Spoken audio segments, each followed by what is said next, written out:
Hello viewers, আসসালামু আলাইকুম। আশা করি সবাই অনেক ভালো আছেন। আজকে খুবই গুরুত্বপূর্ণ একটি ভিডিও নিয়ে হাজির হলাম। আপনারা যারা মিষ্টি কুমড়া চাষ করছেন কিংবা মিষ্টি কুমড়া চাষে দ্রুত প্রচুর ফলন পেতে চান, তাদের জন্য আজকের এই ভিডিওতে একটি গুরুত্বপূর্ণ দ্রবণ তৈরি করে দেখাবো। আর এটি তৈরি করে আপনারা যদি নিয়মিত গাছের গোড়ায় দিয়ে দিতে পারেন, আপনাদের গাছগুলোতে কিন্তু প্রচুর পরিমাণে স্ত্রী মিষ্টি কুমড়া ধরবে। দেখতে পাচ্ছেন ঠিক এরকম। আজকের ভিডিওতে বাস্তবসম্মত উদাহরণ দিয়ে আপনাদেরকে বুঝিয়ে দেব। এছাড়াও আজকের ভিডিওতে এমন কিছু টিপস অ্যান্ড ট্রিক্স দেখাবো যাতে করে আপনাদের মিষ্টি কুমড়া গাছে প্রচুর পরিমাণে স্ত্রী ফুল আসে, যেটি আগে কখনোই দেখেননি। এছাড়া অনেকে বলেন মিষ্টি কুমড়া গাছে ছোট মিষ্টি কুমড়াগুলো এরকম নষ্ট হয়ে যাচ্ছে কিংবা বড় অবস্থা থেকেও পচে যাচ্ছে। এছাড়াও পাতাগুলোতে ঠিক এরকম মোজাইক ভাইরাসের উপদ্রব বেড়েছে। কি করবেন? পাতা হলুদ হয়ে যাচ্ছে, চিন্তা করছেন?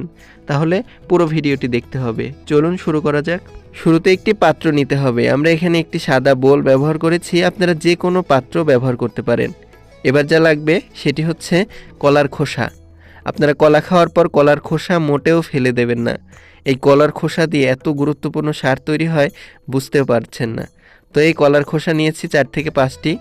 তো এবার যা করতে হবে, একটি কাঁচি ব্যবহার করে বা কেচি ব্যবহার করে ঠিক এরকম ছোট ছোট টুকরো করে এগুলোকে কেটে নেবেন। কেন করছি? যাতে করে এই গুরুত্বপূর্ণ দ্রবণ তৈরি করা খুব সহজ হয়। আপনারা একটু ধীরে সুস্থে সুন্দর করে এরকম কুচি কুচি করে কেটে নেবেন।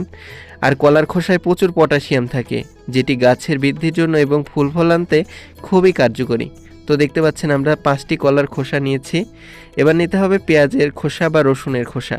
আমরা রসুনের খোসা আপনাদের দেখাচ্ছি, আপনারা পেঁয়াজের খোসাও নিতে পারেন। তো রসুনের খোসায় প্রচুর পরিমাণে ফসফরাস থাকে, এটিও কিন্তু কার্যকরী। কতটুকু নেবেন? আপনারা চাইলে 1 মুঠো পরিমাণ নিয়ে নিতে পারেন, সমস্যা নেই।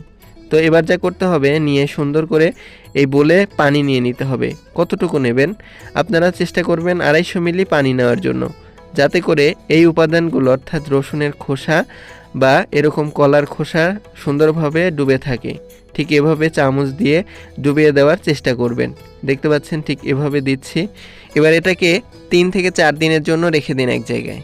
3 থেকে 4 দিন পর দেখতে পাবেন কলার খোসাগুলো অনেকটা পচে গেছে এবং দ্রবণের কালার কিন্তু অনেকটা চেঞ্জ হয়ে গেছে।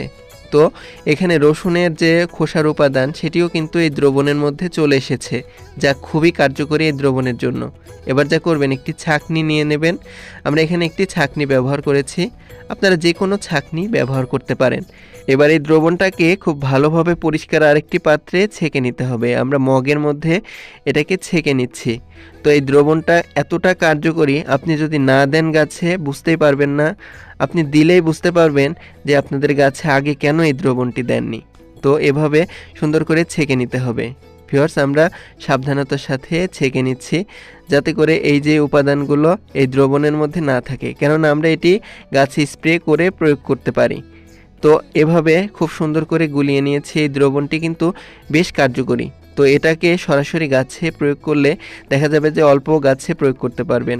এজন্য এর সাথে কিছু পরিমাণ পানি দেবেন, অর্থাৎ আপনারা 1 লিটারের কাছাকাছি পানি এর সাথে অ্যাড করে দেবেন, যাতে করে এই দ্রবণটা খুবই কার্যকরী হয় এবং অনেকগুলো গাছে একসাথে প্রয়োগ করতে পারবেন। অনেক সময় বলেন যে ফাঙ্গাসের উপদ্রব হচ্ছে গাছে, তাহলে কি করবেন? অনেক সময় ঘরোয়া দ্রবণ তৈরি করার ক্ষেত্রে হলুদের গুঁড়া ব্যবহার করতে চেষ্টা করবেন, কেননা ঘরোয়া উপাদানে অনেক সময় ছত্রাকের উপদ্রব হতে পারে। আমরা এখানে 1 চামচ পরিমাণ হলুদের গুঁড়া দিয়ে দিচ্ছি এই দ্রবণের মধ্যে। এটি অ্যান্টি ফাঙ্গাল বা অ্যান্টি ব্যাকটেরিয়াল গুণাবলী রয়েছে, অর্থাৎ গাছের গোড়ায় কোনো ব্যাকটেরিয়া বা ছত্রাকের উপদ্রব হতে দেবে না। আর এটি দিলে গাছের বেশ ভালো এবং কোয়ালিটিফুল হবে, অর্থাৎ পোকামাকড়ও দূরে থাকবে। এভাবে সুন্দর করে দ্রবণের সাথে মিশিয়ে এর সাথে দিতে পারেন থিওভিট।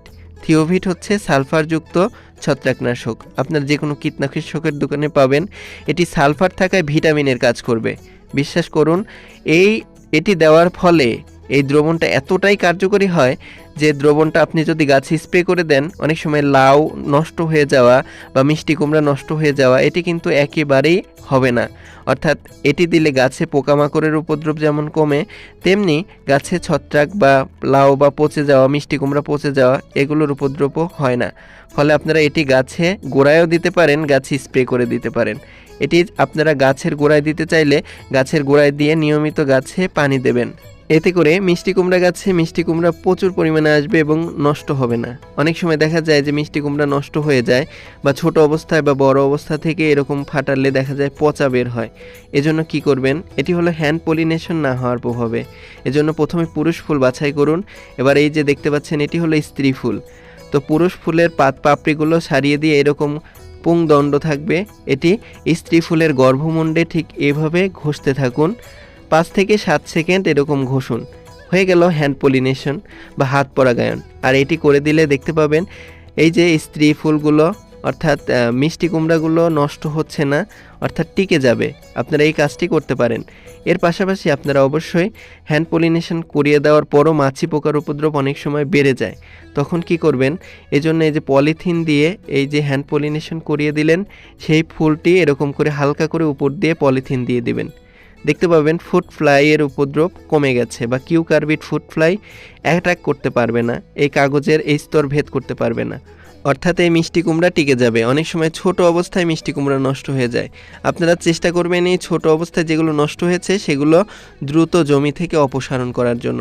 এছাড়াও বড় অবস্থায় যদি মিষ্টি কুমড়াগুলো এরকম পচে যায় বা নষ্ট হয়ে যাওয়া দেখেন, তাহলে এগুলোকে জমি থেকে একটু দূরে এসে এটাকে মাটির নিচে গর্ত করে পুঁতে ফেলবেন।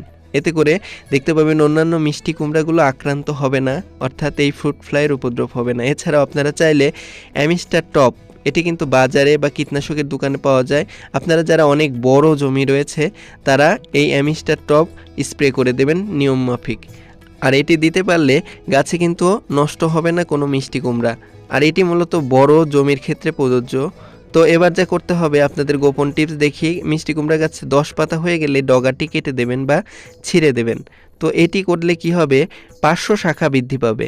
এই 500 শাখা অর্থাৎ কাটিং করার পদ্ধতিতে আপনারা ঠিক এভাবে কেটে দেবেন এবং কাছাকাছি যদি 2-1টি পুরুষ ফুল থাকে সেগুলোকেও কেটে দেবেন, যাতে করে এই যে শাখাগুলো খুব ভালো বৃদ্ধিপ্রাপ্ত হয়।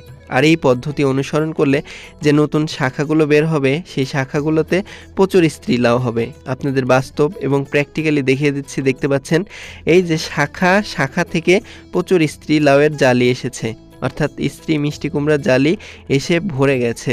আপনারা এই পদ্ধতি অনুসরণ করবেন। এছাড়াও আপনারা চেষ্টা করবেন মিষ্টি কুমড়া গাছে কোনো প্রকার উপদ্রব দেখতে পেলে বা গাছে 2-1টি মিষ্টি কুমড়া আসলে এই মিষ্টি কুমড়ার ডগাটি বারবার কেটে দেওয়ার জন্য। অর্থাৎ প্রথমে 1G কাটিং করবেন, এরপর 2G কাটিং করবেন। অর্থাৎ এই কাটিং করার ফলে প্রচুর স্ত্রী লাউ আসবে। আপনাদেরকে অসংখ্য ধন্যবাদ। চ্যানেলটি এখনই সাবস্ক্রাইব